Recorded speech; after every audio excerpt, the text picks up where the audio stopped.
Greetings to everyone. This is Germaine. By the way, many of you don't know where our name comes from. In the early days when we first started channeling through this channel, we would come through and say, "This is Germaine," meaning that this is relevant. This is relevant to all of you. This is appropriate communication for all. And that's how Germaine became our name. So it is not in any way related with any ascended master. It's simply meaning coming from the same source or relevant to all of you. So there's a little fun fact for you. All right, so as you know, we have been presenting this series for you, Journey Through the Galactic Heritage Cards.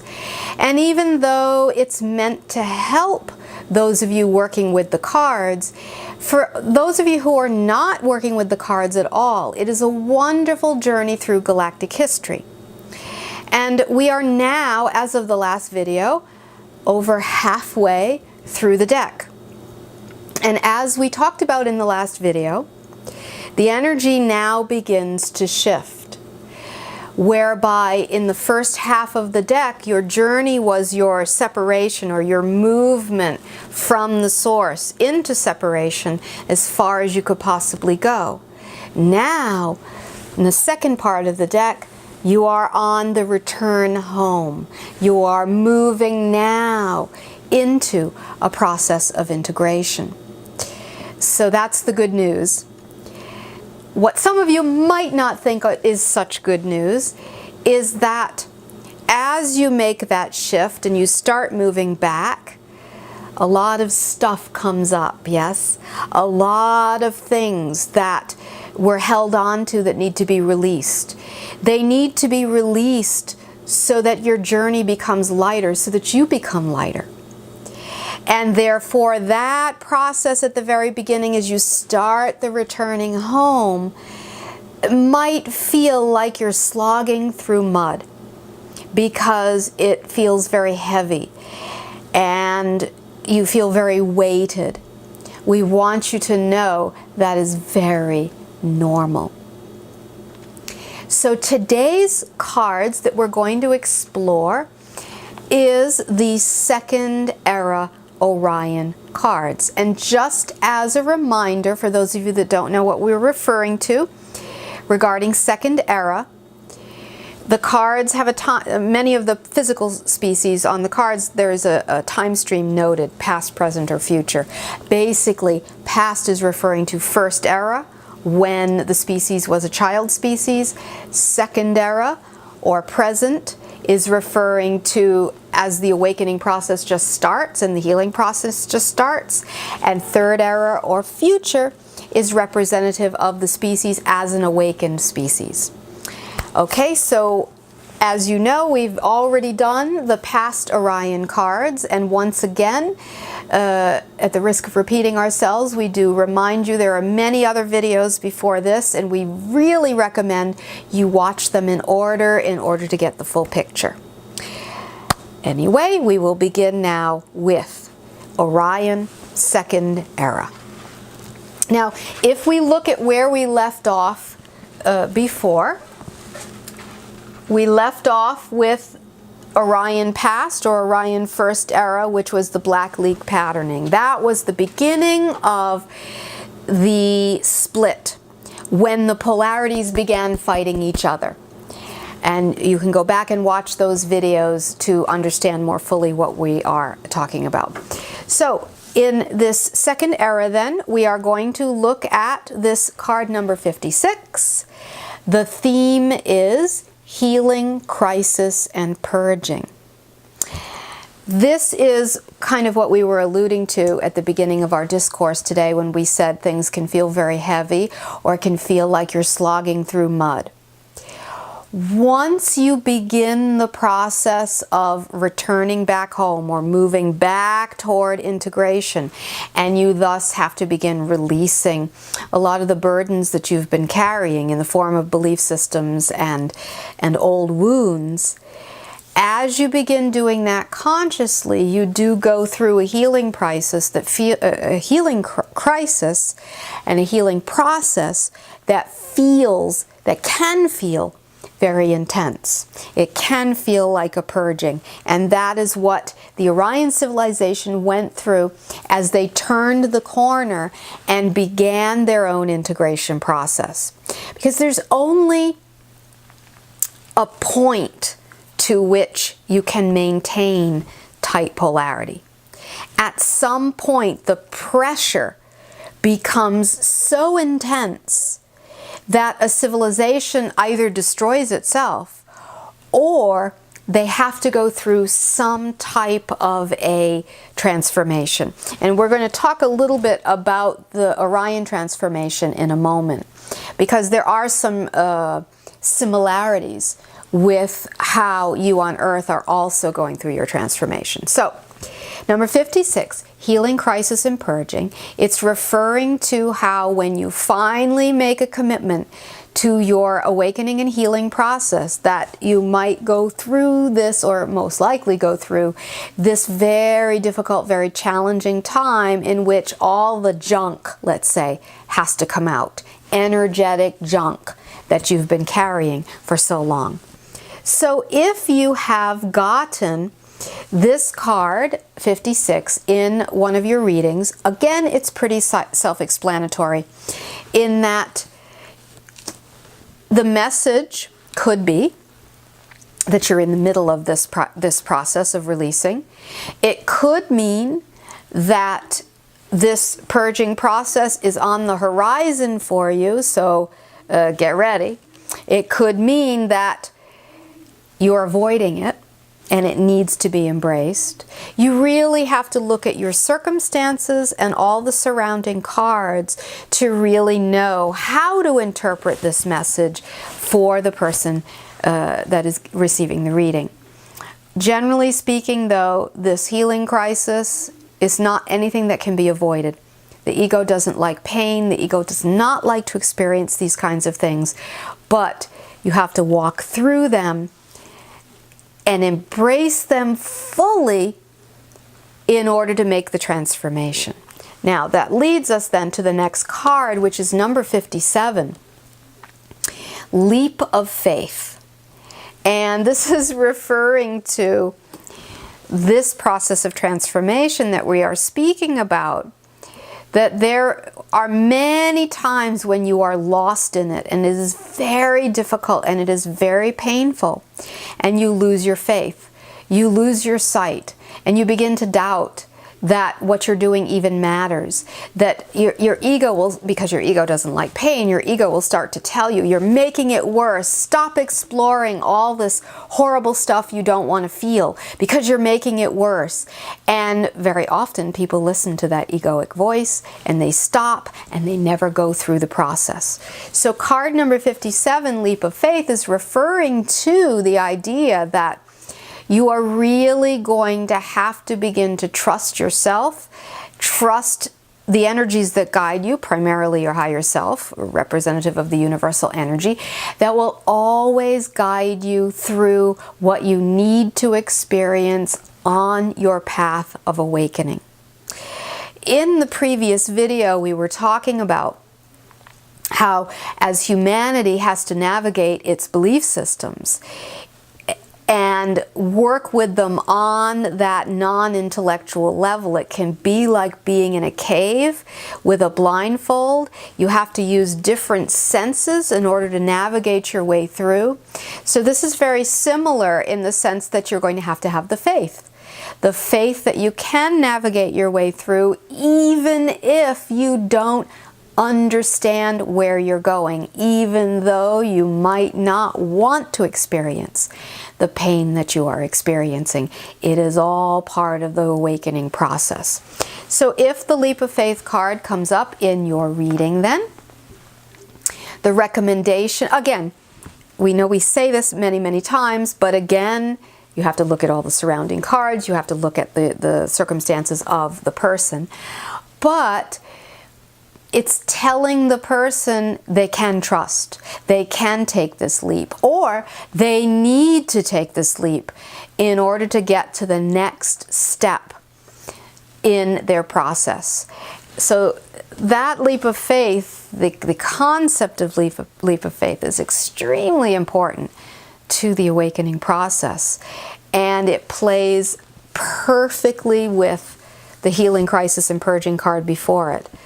Because when you're in that state of not wanting to have that experience of releasing, you have to have the trust enough, strong enough to keep yourself going through the tunnel.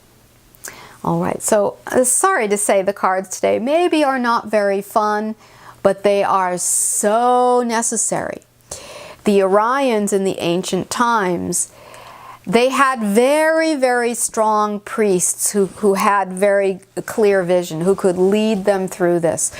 On your world right now, you don't have as many visionaries who really see what is going on, who can be the guides to lead you through this. There are a few, but not like in Orion. So you have to really rely on your deep sense of trust. Okay, so we go to the next card. Number 58. It is the card with the theme of seduction and addiction. What does this have to do with? Well, there are many things in reality that you can call distractions that always serve as a way to move your attention from your growth process into the swirl of chaos or the swirl of confusion that keeps you from being still and from going within and from seeing clearly. These distractions take many forms. The obvious ones, as you well know, alcohol, drugs, sex, control, emotional issues, maybe certain behaviors that you have, obsessive compulsive behaviors, or obsessive gaming, or anything really can become an addiction. Addiction to drinking water maybe even can be skewed in that direction. So we're not picking on any in particular. However, those are the superficial addictions in the external world. There are more insidious addictions that go deeper within yourself.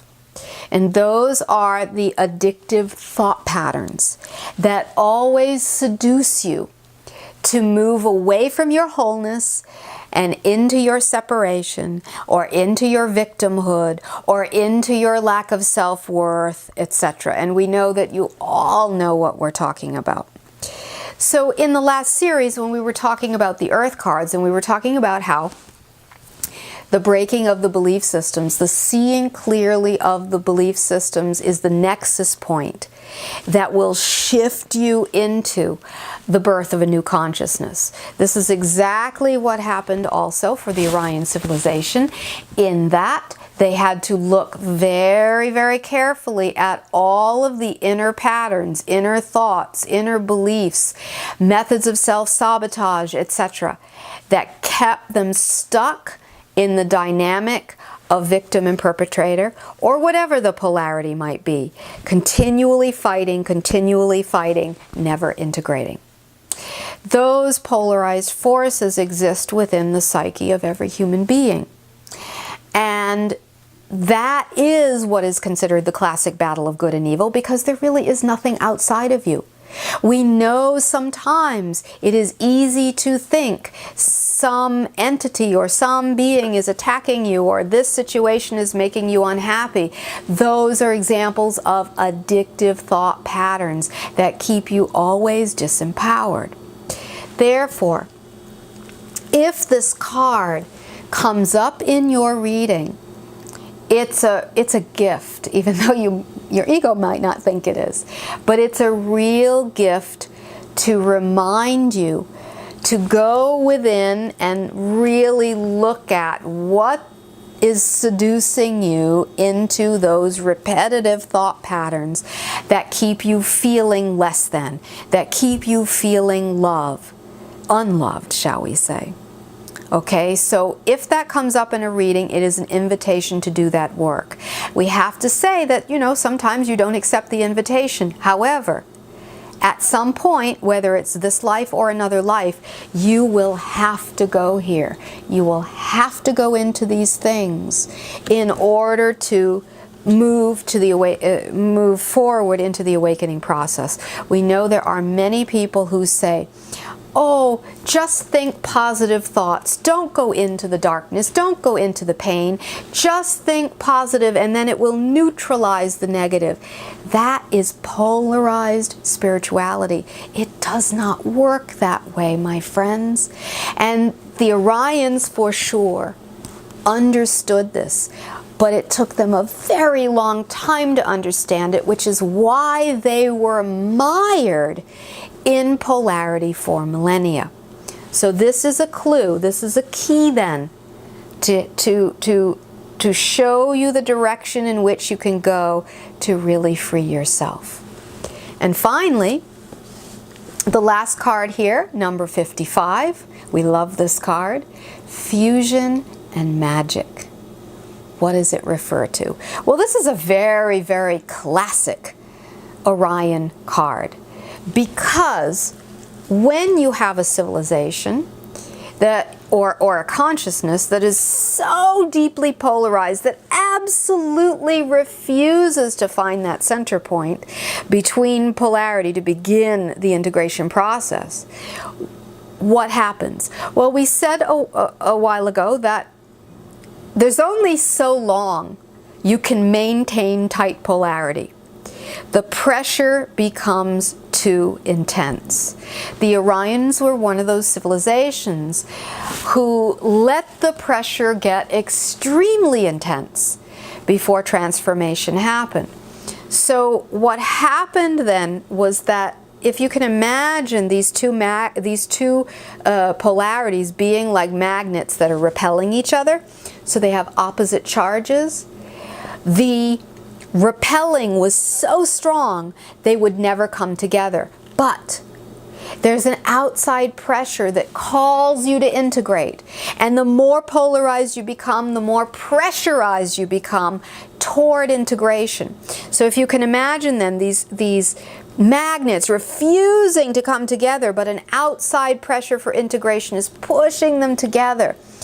The force of that energy, of the polarities coming together, let's say unwillingly, creates fusion, creates the release of energy, creates magic, and creates eventual transformation. Now, this is a formula, an alchemical formula for transformation we never recommend. Because it's painful, because it's long, because it's intense, and it can be very, very confusing. The Orions went through it, which is one of the reasons why when eventually the integration happened, it happened very rapidly, and their awakening happened very rapidly. But it was a very painful process. On Earth, we do not see you yet having the intensity of the polarity that was present in the Orion system. But there's still a little bit of it there. So pay attention to this. If the Fusion and Magic card has come into a reading, take a look at whether there are two opposing forces in the person's life that for some reason are not willing to be integrated. Take a look at the pressure that is causing. Now, it could be something very, very obvious in the external world, or it could be a psychic pressure within from the consciousness of the person being split, and the two forces really, really trying to come together but resisting it at every turn. This intensity of the fusion and magic can be mitigated with self-awareness and with observation, non-judgmental observation. One of the ways it can be mitigated. But just like with the healing and purging card, basically you have to go through it. You have to go through it, despite the protests of the ego. This is how the Orion civilization transformed themselves. To some degree, there will be some of this experience in your own transformation on Earth, though, as we've said at this time, probably not as intensely as Orion's experienced it. But nevertheless, if you understand the process, you can look out for it, you can augment it with your own deep inner work, and thus facilitate the integration in a much more smooth and elegant way. All right, so this is the transmission for today regarding the Orion Second Era civilization. We feel we've given you much to digest.